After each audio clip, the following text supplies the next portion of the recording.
Bonjour à toutes et à tous, j'espère que vous allez bien et que vous êtes en forme. Aujourd'hui, on se retrouve pour comparer la vraie et la fausse Dunk Panda. Je suis méga hype. Là, on a du coup le dernier drop de Dunk Panda. Vous voyez déjà, la boîte n'est pas la même, hein, on va voir ça de suite. J'avais tellement hâte de vous faire cette vidéo. À la base, j'étais censé la faire la semaine dernière. Du coup, désolé, il n'y a pas eu de vidéo la semaine dernière parce que j'avais pas de plan B et je voulais pas trouver un plan B hyper rapidement comme ça. J'ai reçu la nouvelle Dunk Panda du dernier drop de chez Nike et on va la comparer à la Dunk Panda fausse que j'ai reçue voilà, il n'y a pas si longtemps. Comme ça, on va voir un petit peu si déjà en termes de visuel, il y a des différences. Je pense que cette vidéo... Je pense que cette vidéo va vous intéresser. Je pense que vraiment, il y a un but un petit peu... éducatif, mais aussi pour que les personnes qui portent du faux se rendent compte à côté de quoi elles passent en portant du faux. Enfin bref, vous allez comprendre. Déjà, les deux boîtes sont différentes et ça c'est normal, c'est parce qu'en fait c'est pas les mêmes éditions. Celle-ci c'est la fausse Panda du coup, une des premières éditions de Panda, l'édition un peu classique, j'ai envie de dire, un peu OG. Et celle-ci du coup c'est la dernière édition de la Dunk Panda qui est voilà, un peu sustainability, développement durable, qui a une boîte qui est en carton. C'est beaucoup de marketing, hein, c'est beaucoup de marketing. Ils essaient de nous faire croire que fabriquer une paire de chaussures c'est écolo. Bon après ça c'est chacun ses trucs. La paire de chaussures est ici, le packaging est bien différent pour montrer qu'ils essaient de faire des efforts au niveau de l'écologie et surtout quand on l'ouvre il n'y a plus de papier. Le tag comme ça là, hop, qui va être en carton. Alors que sur les éditions originales on a évidemment la boîte rouge classique de chez Nike et on a le papier, même si là c'est pas le bon papier, on a quand même le papier normalement. Donc les boîtes, ce serait un peu ridicule de les comparer puisque c'est pas du tout la même édition, mais on va plutôt passer à la paire. Déjà, je tiens à dire que ce n'est pas la même pointure, tout simplement parce que celle-ci, la fausse Dunk Panda, je l'avais prise pour moi, pour essayer de voir comment ça se passe, comment on est dedans, etc., le confort quoi. Et celle-ci, la vraie Dunk Panda, c'est pas pour moi, tout simplement, donc c'est plus petit et ça ne nous empêchera pas quand même de comparer évidemment tout ce qui est comparable, c'est-à-dire tout le reste. La pointure, c'est un détail, que la paire soit en 38 ou en 43, ça change absolument rien. Vous allez me dire, alors je vous vois déjà, non mais ça change les proportions, parce que si tu compares la toe box, du calme, on est d'accord. Déjà d'un aspect extérieur, la paire est vraiment identique. Enfin, je sais pas si vous vous rendez compte, la seule différence qu'on va avoir, et vous allez le voir tout de suite, c'est au niveau des couleurs. En termes de couleur, en fait, au niveau de l'insole, déjà, elle n'est pas pareille, parce qu'ici, on a l'insole Sustainability, et on a aussi tout ce qui est renforcement au niveau de la cheville qui va être blanc, contrairement à l'édition originale de la Dunk, où ça va être noir. Alors, plot twist, je peux déjà répondre à la question, faut-il acheter une paire de Dunk Panda fausse? Non. Mais maintenant, on va pouvoir répondre pourquoi en fait il ne faut pas acheter une Dunk Panda qui est fausse. Comme là je filme avec mon téléphone, vous n'allez pas me voir comme d'habitude attraper mon téléphone, faire des zooms, etc. Mais je vais vous faire évidemment des plans de coupe que vous allez voir de suite. En termes de couture, vraiment c'est exactement la même chose et j'ai même envie de dire, et ça c'est désolant, que les coutures sur la fausse Dunk Panda sont beaucoup plus clean que sur la vraie Dunk Panda. Est-ce qu'on s'y attendait? Oui, on le savait tous. Mais voilà, c'est pas une légende.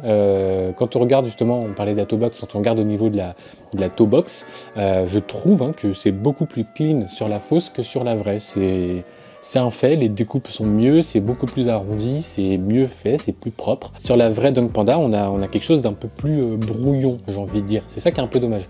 Parce que la vraie, mine de rien, elle coûte 110 € au retail, et la fausse, si je veux vraiment une très bonne fausse Dunk Panda, allez, je peux la payer 50 balles, max. On continue à poser la question, faut-il pour autant acheter une fausse Dunk Panda? Non. Si on met de côté le fait que c'est illégal, on va voir qu'en termes de confort, c'est vraiment le jour et la nuit. Sinon, il y a très peu de différence, hein. Évidemment, c'est le même modèle. Au niveau des coutures, encore une fois, même au niveau du swoosh, je trouve que c'est mieux fait sur la fausse. Ça suit un peu plus la ligne ici qui vient traverser la paire, alors que sur la vraie, je trouve qu'il y a un petit décalage en termes de couture qui n'est pas forcément très joli à voir. Au niveau du swoosh, c'est très semblable, hein. Vraiment... Peut-être, si on veut être un petit peu plus tatillon, sur la vraie Dunk Panda, les coutures sont beaucoup plus resserrées que sur la fausse. Mais ça, c'est vraiment si on veut être tatillon. Je pense peut-être que c'est un correctif qui a été apporté selon la version de la paire. Je suis même pas sûr que c'est dû au fait que ce soit une fausse Dunk Panda. Au niveau de l'arrière, on a une petite différence, mais vraiment pas grand-chose. Au niveau de l'écriture Nike, on a juste plus de place autour de l'écriture sur la fausse que sur la vraie. Mais ça, encore une fois, je me demande si c'est vraiment dû au fait que ce soit une fausse ou si c'est simplement pas la même pointure et du coup les proportions sont pas les mêmes, sachant que les proportions de l'écriture Nike est la même. Moi je pense plutôt que c'est dû à ça. Au niveau de l'outsole, alors le côté un peu Galaxy tacheté dégueu de la paire authentique, c'est parce que c'est une paire qui est constituée à 20% de plastique recyclé, figurez-vous.